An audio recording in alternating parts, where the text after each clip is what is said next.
All right, welcome to the Be Great Inspiration Podcast. I'm your host, Chris Cook, and I got a special guest for you guys tonight.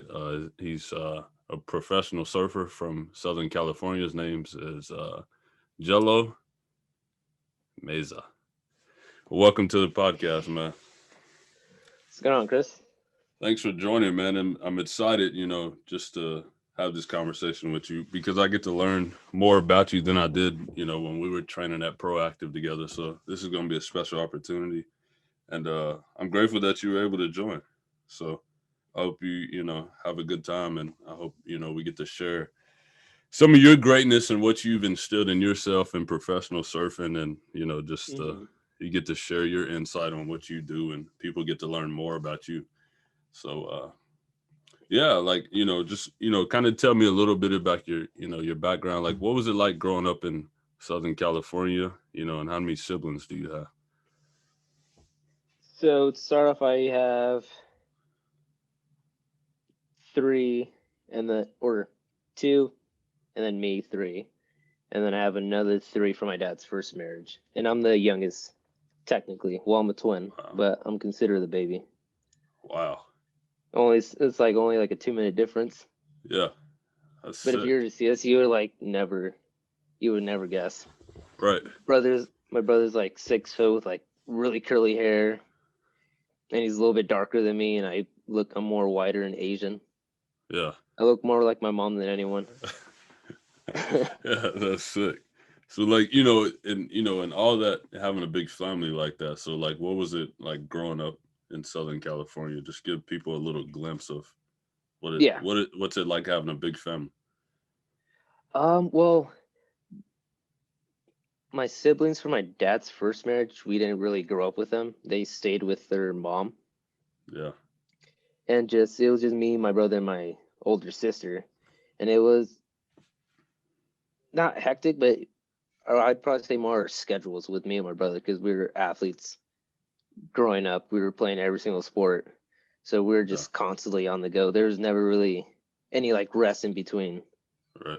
and so, but it was just me and my brother playing sports, and just my sister would just tag along, and just come and watch. Pretty much, she didn't play any sports. Just me and my brother, we were everywhere, Yeah. wherever it was nonstop. But I honestly, looking back at it, I don't regret it at all. It was honestly, it was honestly probably the greatest childhood I probably ever had. Just playing sports with other kids and having fun, pretty much. Right. So like what would you describe, like what did you and your brother compete in the most? Like what was one thing like you beat him at or he beat you at and you were like y'all just kept competing at it? Um, for sure, dirt biking and skating. Yeah. Those are the two that we were always competing in. Like when it came to like football and like baseball, he he would be a better batter and I'd be a better pitcher. Yeah. Pretty much, or in football, he'd be a better DB and I would be a better QB.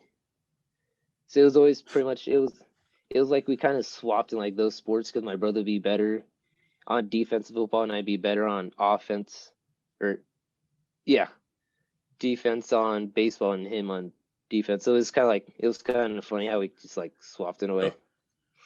Yeah, so growing up in your house, so what was some of the core values or some of the things that your mother and father taught you that you applied to your life today? Mm, that's kind of tricky. It it wasn't really something that was like really discussed. It was kind of just something that we saw Yeah, because we're not really so much of a vocal family. It was more just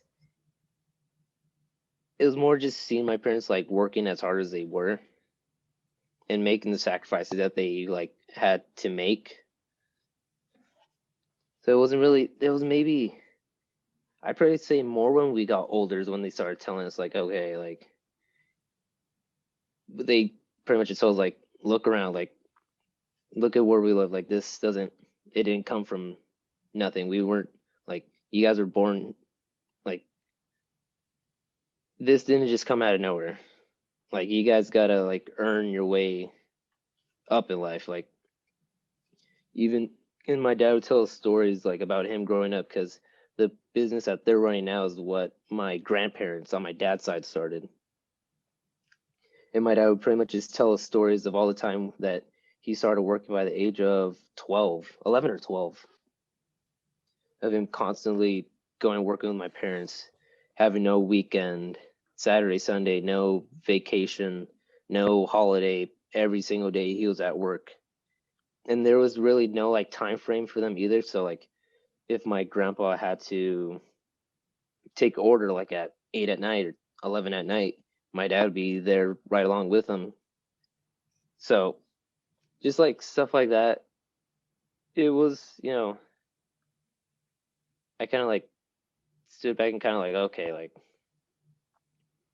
I kind of now growing up as I got older, I mean, it was just one of those things I was like, okay, you gotta you gotta work your way in life because obviously when you're young, born with a silver spoon in your mouth, you're oblivious to it all. That's all I'm not gonna lie. I was in my own world for a good while. I was pretty much just like, oh, well, I was born here, so when I was born, this is what we had. So you can't blame me for not knowing any better. And so just, yeah, it was just one of those things. As I just got older and matured a little bit more, that's when I finally started realizing, looking around, and even having a job, I was like, oh yeah, this is terrible.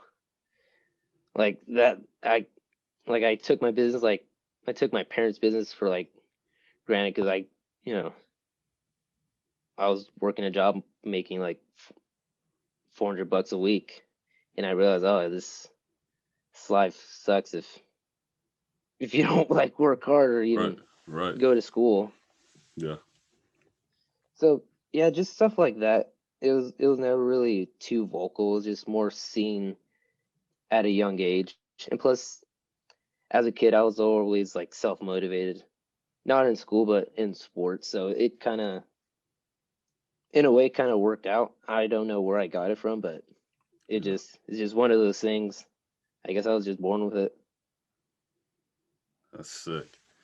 So, speaking of hard work and then, being able to see your parents work hard and then, you see that instilled in your craft now today, so, Hmm.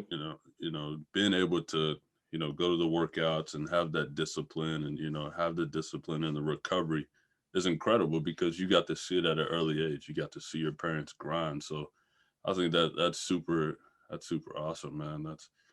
So speaking of sports again, so what was your first love in sports? What was the sport that you loved that you were like, I'm gonna do this the rest of my life? And that's what I said about every single sport I played, pretty much. Yeah. Like literally, every single sport I played, I was like, oh, I want to be a professional basketball player. I want to be a professional football player, baseball player, skater, motocross racer, anything involved with sports. That's what I like wanted to be pro in. It was never really anything in specific where I was just like, no, I want to go with more of this. Pretty much, if I would have gone pro in any sport, I would be happy. Pretty much. Yeah. It wasn't. There was never a sport that was like, okay, there was never a sport that really grabbed my attention like every other sport. Like I just love sports in general, to be Yeah. honest. And I don't know, and I don't even mean to say that with like surfing. Like if it was like my last resort, it's just like I just have a passion for sports, and obviously with you know with my size, I wasn't gonna work out with football and basketball, so Right. I knew I had to I had to cut that short after high school. Yeah. So I already knew then. Yeah. So, so you said you and your brother kind of flip flop. So, Yeah. like as far as uh surfing would go, like what attracted you and made you fall in love with surfing? Like how did you get into it? What were you like just like, oh, this is something I want to try, and then you were like, okay, I'm really great at this. I was maybe in 6th grade.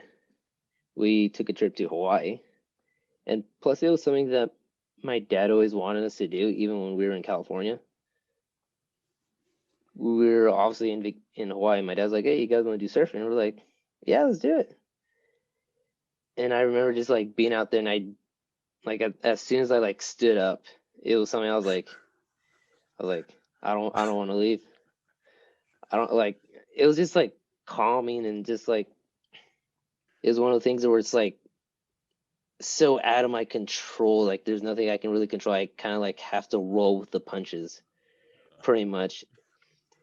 And and I just liked it so much because you know, you got so many variables. You got people, you got the waves, you got rocks underneath you, and plus you would see like a dolphin maybe like 10, 15 feet away from you. So it's just one of the things where you're like really, really like deep in like Mother Nature. And so I'm pretty sure that's probably what probably drawn me the most to it. So, and it's I think probably like the most calming sport really. There's not too many injuries other than maybe just like cuts and like maybe getting hit in the face by your surfboard, but other than that's honestly about it. Yeah. So you were on that wave at 6 years old, I mean, in what'd you say in 6th grade? 6th grade, So, so I was so probably like you, 10, 11. yeah, so you're like 10, 11. So you got up on that wave and you were like, okay, I could see myself doing this in the long run. No, not even that, because even at the time I was still playing baseball and football, and I was also in motocross. And actually, the first sport I was originally trying to go pro in was in motocross. Yeah. You know, everything was going right. I had sponsors. I was on an amateur team. I was racing across the states. And I think one thing that kind of like draw me away from it was the injuries. Like, because it was one of the things where you're going as fast as you can, and the faster you go, the harder you're gonna eat it. And I just kept on getting injured, and it kind of got to the point where I was at a practice track, and it was a pretty gnarly, like deep sand track. And I remember just trying to like push my limits, and I remember I just kind of like swapped out, and then I ended up breaking my collarbone for I think like the second time, and that's like one of the countless injuries I got from motocross.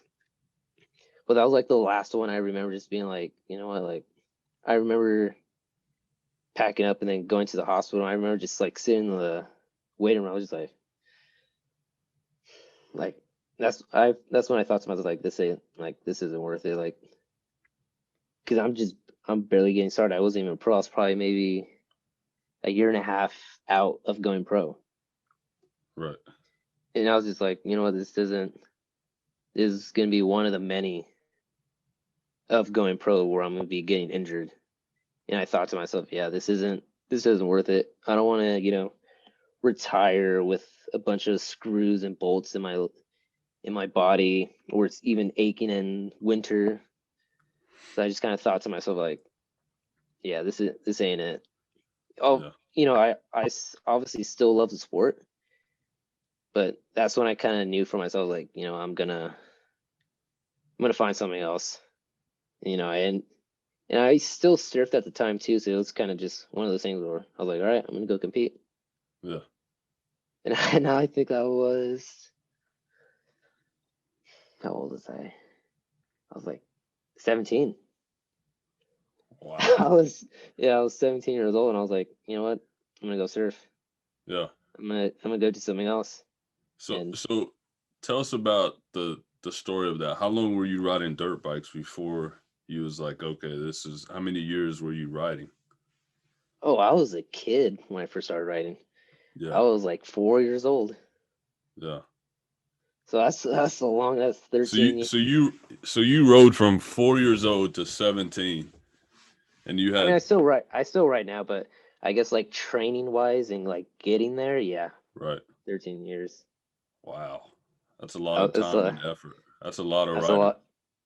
Yeah, that's a lot of riding. And you were And a year out before.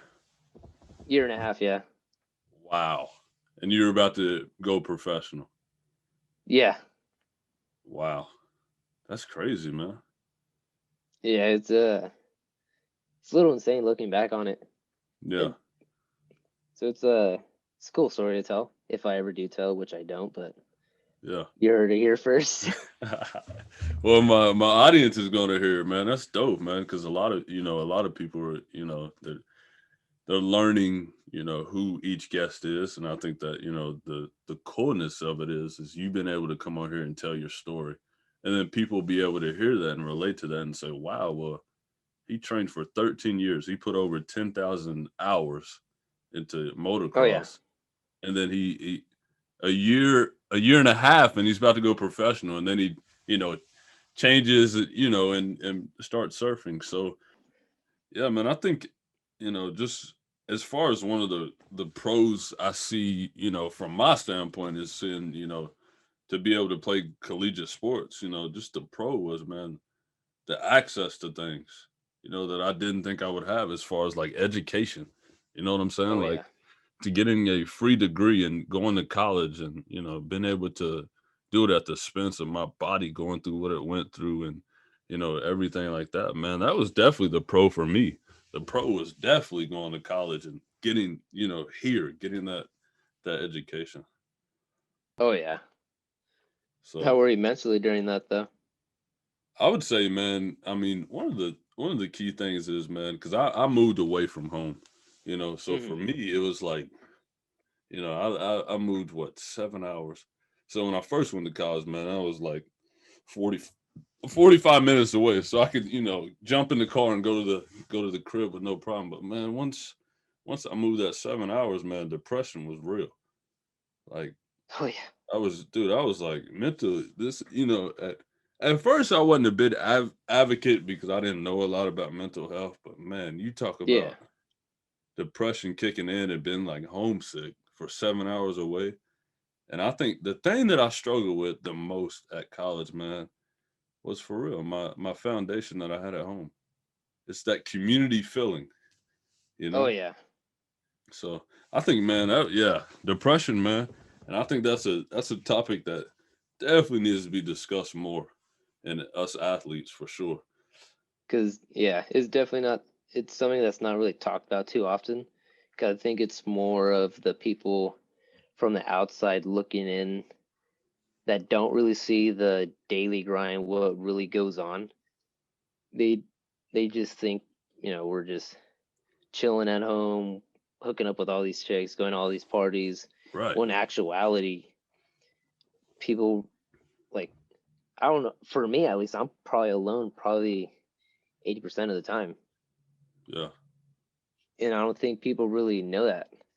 I th- People just assume that we're just getting all this money, you Right. know, being we're around all these people, and people forget that we're human too. We like I can I can't even tell you how many days I probably just like I just went through the motions where I'm just like mentally fried and mentally exhausted from the day in, day out of just grinding. And people can say this, and people can always say, like, oh, well, you're not working a 10-hour, 12-hour shift. Well, I'm just like, well, yeah, but the difference between you and me, you're just half assing at your job, and I'm like going 110%. I'm literally putting every little single thing on the line to Right. get better. And not not only am I putting pressure on myself, you got, you know, you got sponsors, you got these companies that are paying you a lot of money to win and to compete. You got those you got those people putting pressure on you and pretty much telling you, hey, like if you're not gonna be up to par, like Right. that's it. We're gonna find someone else that will do it for us, Right. and that same person is gonna go through the same thing. And that's just one thing that people always forget, that we're human. Athletes are human too.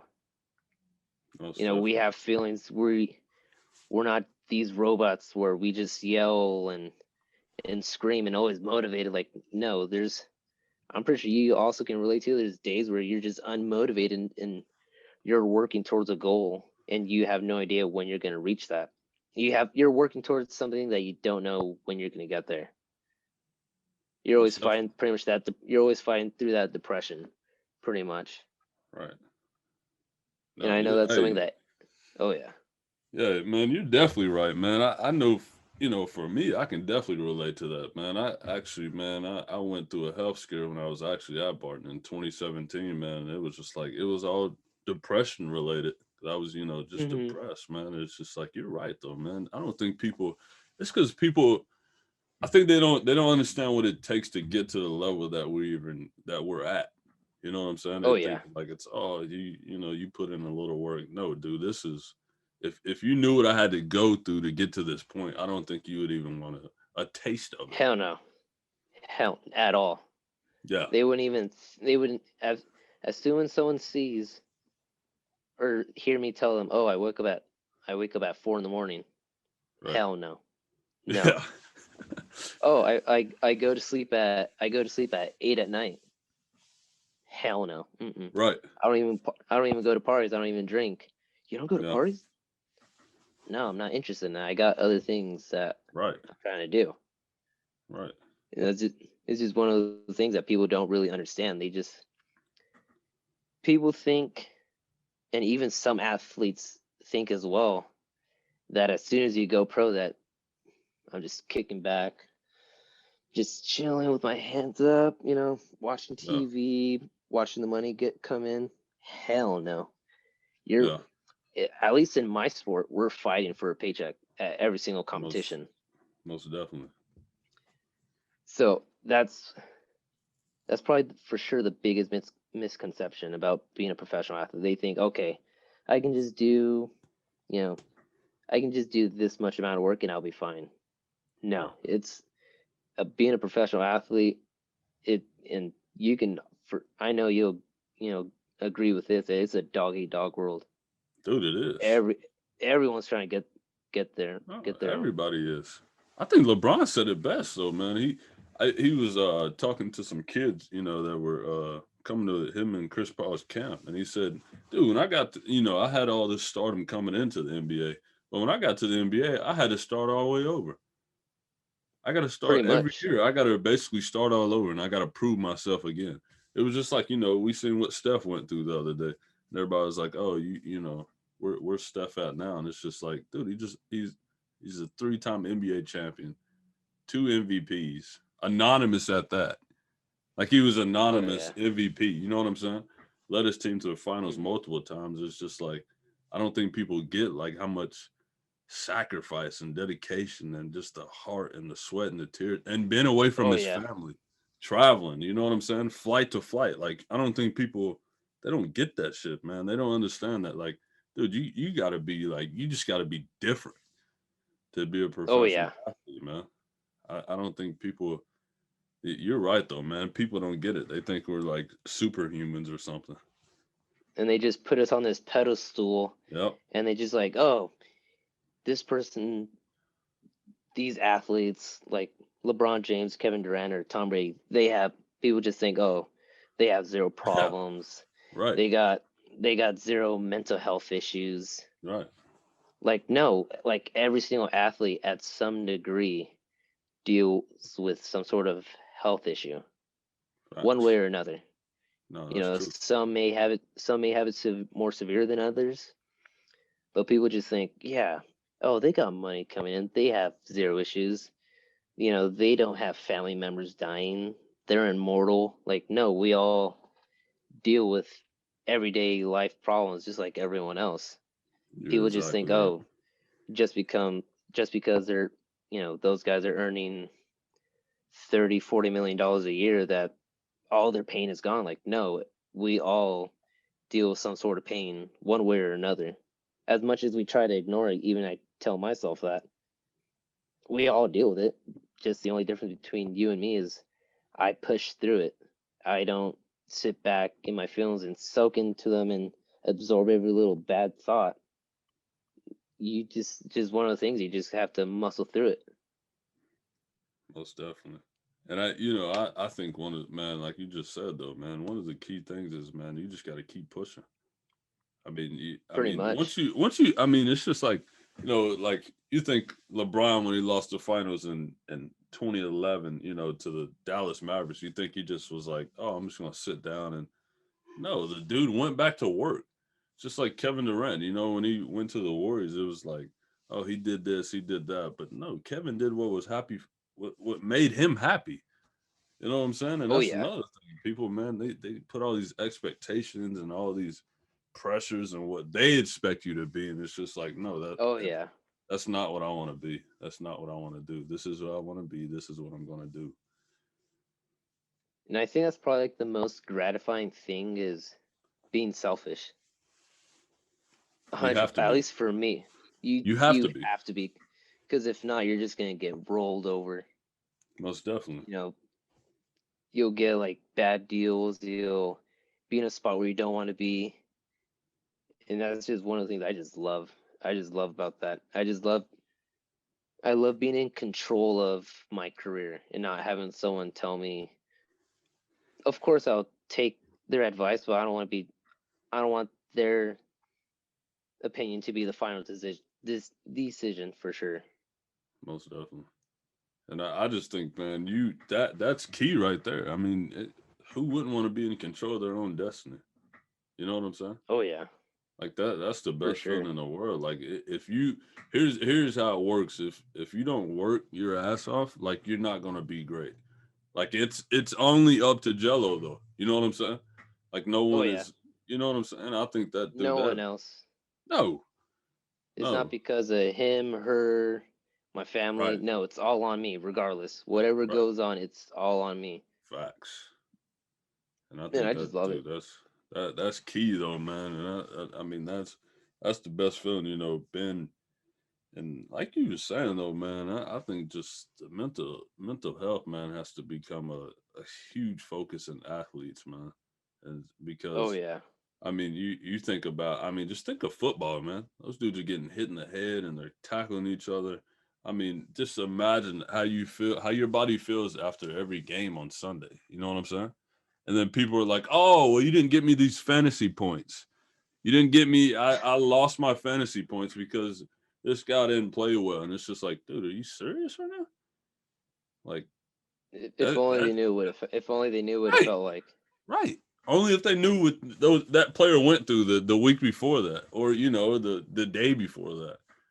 I Yeah, mean, no one in their right mind would become a professional athlete if they knew exactly what like really goes on and dude, the pain that's involved.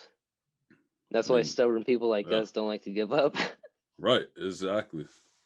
That's honestly Uh, one thing I was surprised about was it was like how stubborn I got, yeah, and knowing other people that are just as hard headed as I am. right.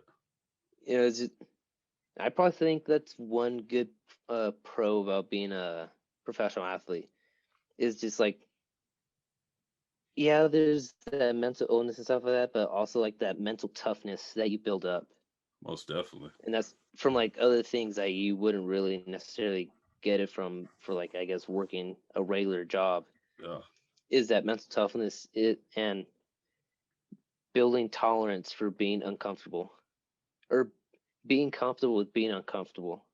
most definitely. I mean That's that. definitely one thing that that's one thing that I really enjoy about being a professional athlete is just being out of my comfort zone. And I guess that's when like pretty much all the skills pretty much come out because that's when you really rely on everything that you learned and practice on is when you're out of your comfort zone. Because if you're in your comfort zone, you're not really gonna compete where you want to compete No, at. no. And I mean, one man, that's another thing. Speaking of comfort zones, man, when you stay in your comfort zone, how do you ever grow? Like, how do you ever get better? You know what I'm saying? Yeah, Like if I wouldn't be the person that I am today if I would have never moved to California. You know what I'm saying? Yeah. Like straight up, I wouldn't be Riding who I am today. Like that's just riding real. the bus to the gym, Yeah, from riding your bike everywhere. literally, bro. I'm sitting there like, wow. I'm waiting on the train. I get up. I used to go to bed at like 9 every night, and I'm on California time. You know what I'm saying? So it's like, I'm going to bed at 9 o'clock, and people are like, dude, you're crazy. And I'm like, no, I got to be up by 6:30, 7 o'clock to catch the train that runs at 7:55, so I can go to Proactive and work out, and then sit at bro. I used to sit at Proactive from like, bro, no cap. I used to sit there from like 9:30 to 4:30, bro. It was like I was doing a That's 9 to 5 because I didn't that's have a a car, long bro. I didn't have a that's a car, so long I'm time. sitting there like. Me and Coach Andy, man, that's why I became my guy, man. I would just spend time with him and honestly, dude, I just sat there and learned. You know what I'm saying? Like I How'd took you the time. how'd you eat? Like what I did would you go eat across the that? street. I would go across the street when I had a little money in my pocket. I'd go across the street and uh I'd eat over there. I'd go get me the burrito and stuff like that. That's the only time. Like, and then we'd work out at 1 o'clock, and then after that, man, like I'd have to ride my bike or catch the bus back to the train station, then ride the train back home, and then once I got off the train, I'd bike to the house. That's like 2 miles away. But it's like if I would have never moved to California and went through all that, I wouldn't be like you said back to mental toughness. I wouldn't be as mentally tough as I am now. You know what I'm saying? Oh yeah. I would have stayed in my comfort zone of been living in Tennessee, been in Knoxville, man. Just like I would have just been comfortable because I know my city, I know every road, I know where, if I get lost, I know I can call somebody if something happens. But in LA, it's like I only know You're on so your many own. few people. Exactly. And, I think that was one of the key things I learned about living in LA, man. Like, there's no comfort zone there. Like, everybody's grinding, you know? And I think, dude, Well, that's what I loved about LA, though. It's like everybody's grinding and everybody's just like, it's so fast. Like, it's only what? It's only 7:18 there. So it's like people are still at yeah. work, people are still grinding. Even though COVID has, taken its toll out there, but like people are still grinding. And I think one of the key things, man, that used to show me that was so cool about LA and people grinding was when I used to catch a train in the mornings, bro, I would see people literally park their car and ride to downtown station and go to work. And they would walk to work, and I'm like, yo, what in the world? And I rode up to downtown before, and when people were getting off, they were getting off work. People, bro, they would ride all the way from Norwalk Station. I know you had people riding all the way from. Literally, I had a dude. Listen to this. One of my guys. Shout out to Keith Barnes, man. He uh he used to live in Compton, bro. He'd ride like the Green Line or something like that. Then he'd ride to listen to this. He'd ride the Green Line or something, I can't remember, from Compton. Then he'd jump on a bus. Then he'd jump on the train at Norwalk Station. He'd ride with me to Anaheim. He'd get off at Anaheim, ride the bus to where he had to pick up his truck to go to work. Then he'd drive all the way to Pasadena. Then he'd drive all the way back and do it all over again. And it's like, yo, like seeing that grind, you know what I'm saying? Like I would have never met Keith in my life if I would have never went to California. Oh So yeah. it's like seeing that grind and him having a family and seeing what he had to do just to feed his family. It's like, whoa, I'm just going to work out. This is nothing. You know what I'm Yeah. saying? So you got to meet people who had it Dude, I got to a meet lot people that worse than really you, had, yeah, definitely for sure. who are the definition of struggle. Definition of struggle and hard work and dedication. And I think just that motor to go. I mean, it was never a time that I would just be like, whoa, I don't know how Keith is doing it. No, it was just like, dude, this dude. I mean, I would see him like Monday through, I think Monday through Thursday. We'd always ride the train together. And I'm like, this dude, I don't know. We just like clashed and we just started, talking on the train. And I was just like, dude, what do you work? Dude, he was giving me the background. I'm like, oh my God, do all that just to go to work? I'm like, wow. Actually, man, I need to call Keith, man. Just check up on him. Let him know Oh, what yeah, I'm you doing. probably should. Yeah. And that's So that's just like one of those things for I from seeing like a video of Tony Robbins, like kind of what you're saying is leaving that comfort zone, such as he said it. Can I curse on here? Yeah. Okay, so pretty much he was like, if you want to take the fucking island, if you want to take the fucking island, you got to get off the boat. I don't even think I phrased that right. If you want to take the fucking island, you got to get off the boat, such as if you're gonna die or succeed, more likely you're gonna succeed, is what he was pretty much trying to say. Most stuff. Like if it's die or succeed, you're gonna succeed. And pretty much he was even saying is like it's not that you don't have the time for it, it's not that you have the money or the passion for it or the motivation for it. He said it's pretty much all bullshit. Like if you want to truly chase your dream and accomplish whatever it is that you want to accomplish, you just gotta go for it. You just gotta risk it, no matter the variables. Like even for me or even for you, when I first even started out surfing, it wasn't like my parents just like, oh, you want money to buy a $600 surfboard? Oh, okay, here's like 2,000 so you can get surfboards. Like no, there's like, what? Yeah. Go to work and get your own. Right. Right. Like I don't think people really understand. They just think if since my parents have money in business, they're just like, hey man, here's money. Like no, my parents like, no, you gotta earn your shit. Even to the point where my Facts. dad's like, all right, I don't want you guys living off of our money. Go get a job. Right. And that's exactly what I did. I would work from 9 to 5. I would wake up like at 4, go surf like at 5, surf till like 7, get a quick breakfast, go eat, work the 9 to 5, then afterwards go work out, and then just stretch out and do it all over again. And I only surf maybe like an hour, Yeah. and traffic would be like bad in the morning, the LA traffic just to get there. Ah. It would be bad. I'd only surf maybe like an hour, so I'd pretty much get there. I could not waste any time. Yeah. It did not matter if the waves were too big or if they were too small to surf. Right. As soon as I got out there, I had to surf because otherwise I'd be wasting my time. Right. And I waste every single little penny driving out to the beach. Yeah. Because and plus I was only making like $400, so literally every little dime that I had went to training, gas, going to Yeah. competitions all across California.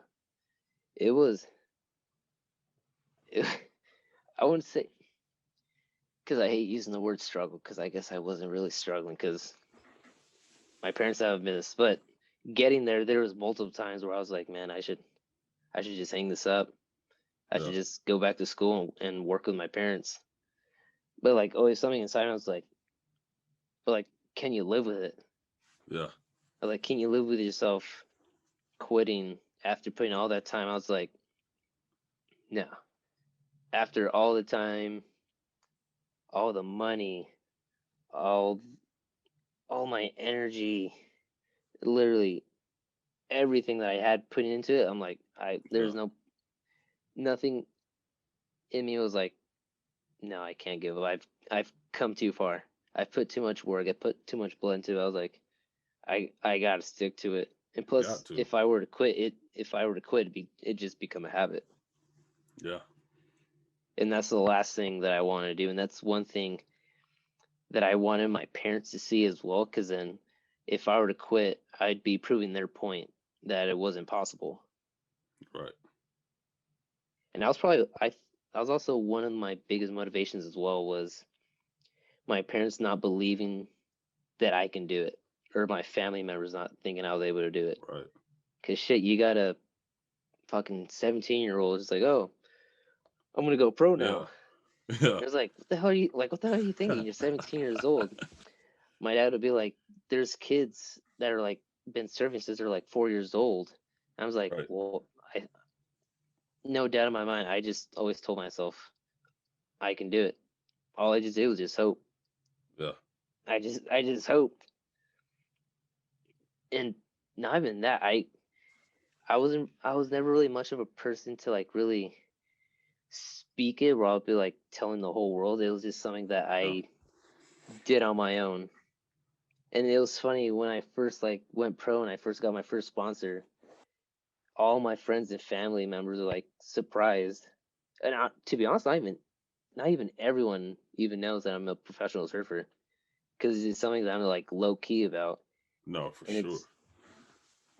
it's not so much like hey, like look at me. I don't want to be the guy that looks entitled just because I'm a professional surfer, Right. you know. And it was definitely probably the most gratifying feelings for sure is like after all that shit that I went through, I was like, I mean, I'm still technically not there. I'm still working my way up, but being where I'm at is definitely better than most. But like once I Definitely. like finally started seeing like the checks coming in and like traveling to like different countries, I was just like, damn, like it's a trip, Yeah. and it's one of the things where it's like kind of hard to like kind of like look around, be like, oh, because it's cool for sure, but it's also there is a task at hand. Because if I don't compete, I'm just gonna get cut, and then I'm Right. just gonna end up with no sponsors and end up doing it all over again. Yeah. But for sure, it's definitely a cool feeling, and it's for sure one thing that I guess I want to talk to people more about. Right. So I guess not even just surfers, like people who want to become professional athletes. Because regardless, every journey is the same. You know, either like every journey is pretty much the same. You still got to work out. You still got to do Right. recovery, and obviously do the sports specific stuff. But I guess it would be cool to, I guess, tell people my story, how I got there, and how it was mentally and physically getting there. Well, not even getting there. I guess getting where I am, yeah, but just the emotional roller coaster getting here and the emotional roller coaster that I deal with on a daily basis to Yeah. get where I want to be at. Most definitely, man. That's you're exactly right though, man. That work and that dedication that you have is key, man. And just working that 9 to 5, good lord. 9 to 5, get up at 4, and then go surf. Then go to work at 9 to 5, and then after that, do all that. Oh my goodness, like what in the world? Like that's work for sure. That man. And just That's working that just working that regular warehouse job was more than enough of a yeah, kick in on the your ass to be like, body. it was more than a kick enough in the ass to be like, hey man, you gotta take this shit seriously. Otherwise, just dropping, you better Right, stay there. right, That was just like, fuck this. I yeah, was like, right. I'm getting the fuck. That's when I was just like, I only worked there for like from December to like August. I was like, you know what? Fuck Yeah, it. No, not even that. From from December to October. So I was there almost a year. And I was like, yeah, you know what? That's when I finally, like what I said in the beginning. I was like, you know what? Fuck this. I just gotta go for it. yeah. I gotta take that leap of faith and just hope. Right. Just so like same thing like you came all the way out to fucking California where no one, Yeah, literally. Yeah, and that's probably it. I like hearing those stories because it's just one of those things where it it's always those like good feel stories. yeah, Seeing someone who like struggled and now look at you, you're wearing your own merch. yeah, man. You're That's yeah, you're starting your own podcast. yeah. It's sick, man. It's all blessings, though, man. I think one of the coolest Blessing. thing is go ahead. hmm Oh, blessings and for sure work. because Yeah. definitely you didn't get here just by praying and just fell in your lap. No. No. No, you worked.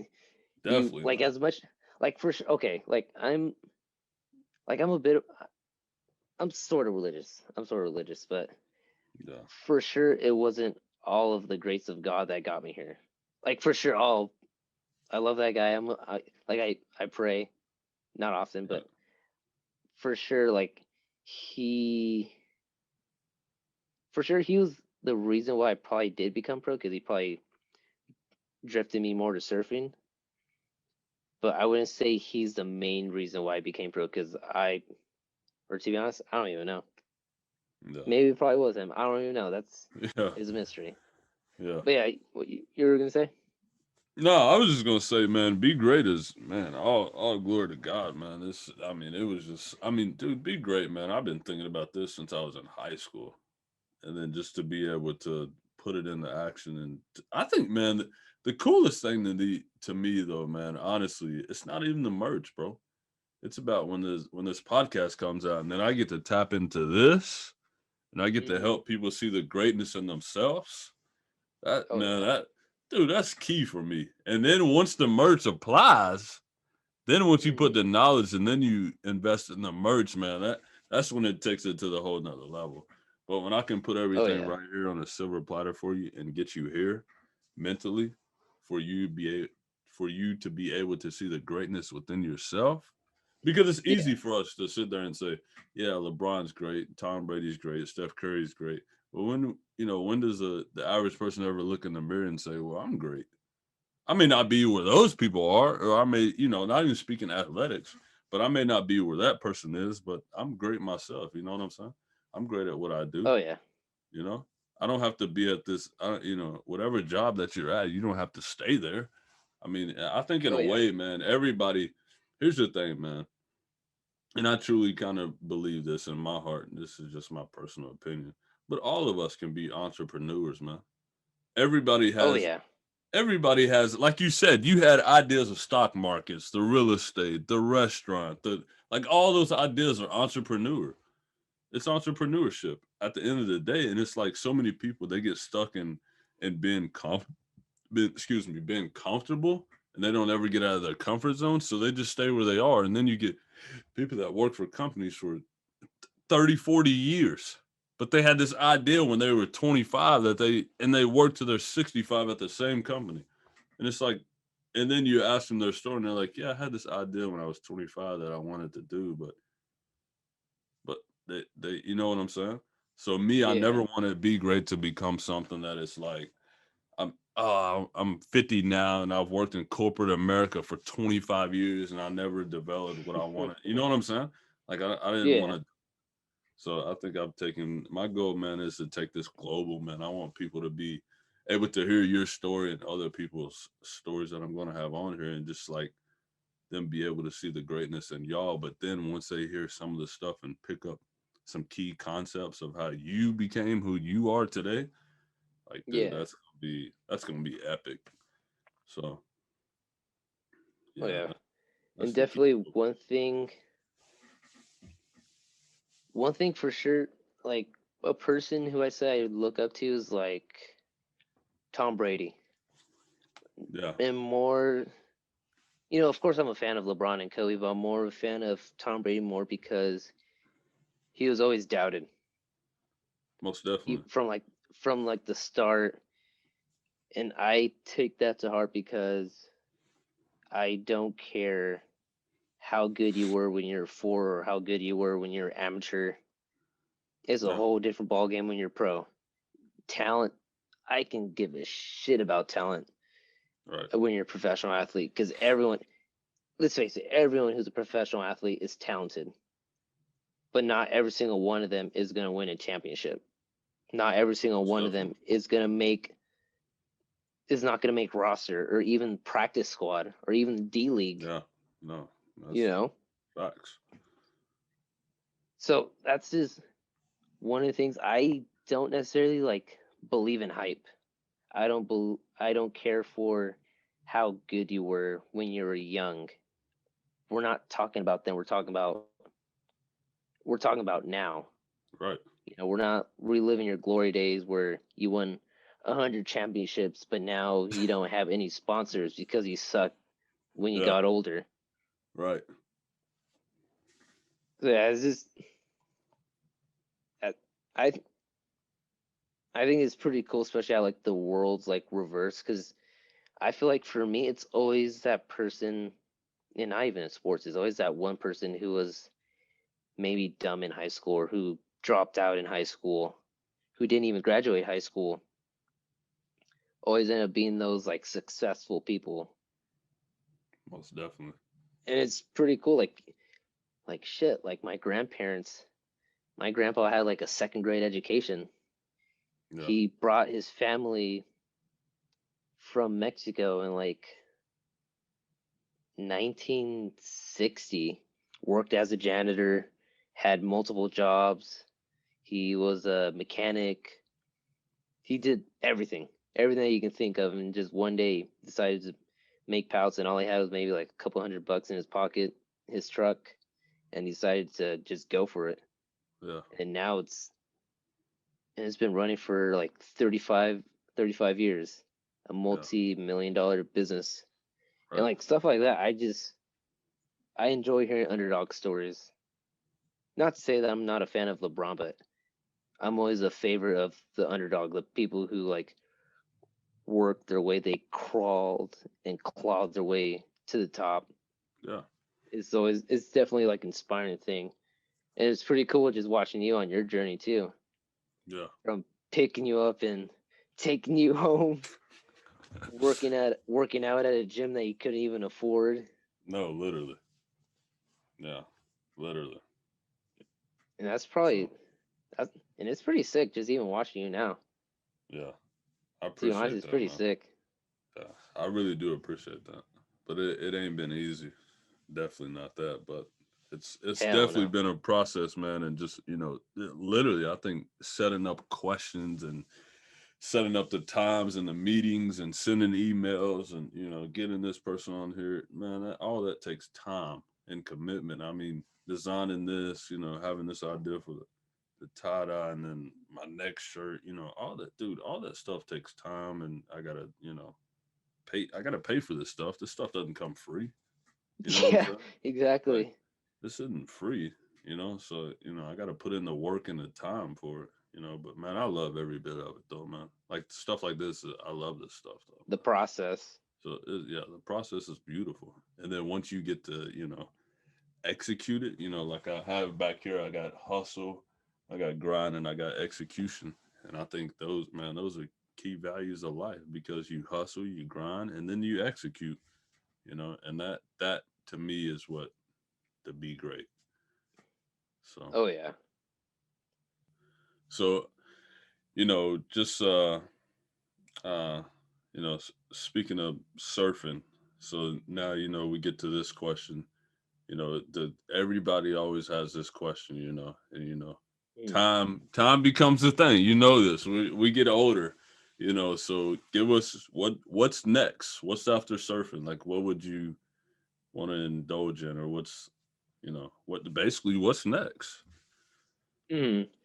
So for sure, first thing is I'm definitely grateful and lucky to have parents who own a business and are like business people. So I've kind of been in that environment, kind of seeing, okay, if you don't work hard in life, you're gonna be just like those people out in the heat or out in the rain working for minimum wage. So I was kind of lucky enough to see that at a young age, and also meeting all of the business people that they work with, all different kinds of business, such as like they'd work with, people who would cash their checks, uh, you know, village markets, stuff like that.